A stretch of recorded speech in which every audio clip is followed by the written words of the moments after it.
জান্নাতীরা জাহান্নামীদেরকে ডাকবে আর বলবে মা সালাকাকুম ফি সাকার, কোন জিনিস তোমাদেরকে আজকে জাহান্নামে নিয়ে আসলো? তারা বলবে ভাই লাম নাকু মিনাল মুসাল্লিন, আমরা জমিনের মধ্যে মুসল্লি ছিলাম না।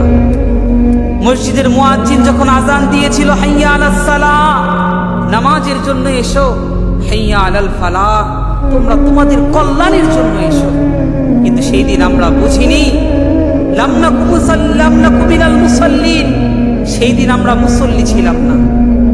একসঙ্গে চলছি, একসঙ্গে ফিরছি, একসঙ্গে কৃষিকাজ করছি, একসঙ্গে বাজারে গিয়েছি, আমাদের চলাফেরা উঠা বসা সকল কিছু এক ছিল, কিন্তু তুমি নামাজ পড়েছিলে, আমি নামাজ পড়িনি।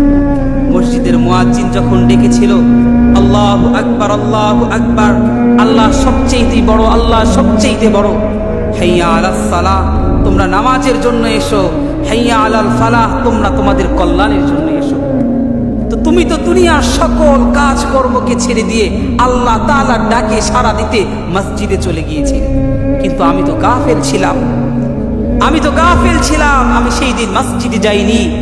এজন্য আজকে তোমার আর আমার পথ ভিন্ন, তোমার আর আমার স্থান আজকে ভিন্ন।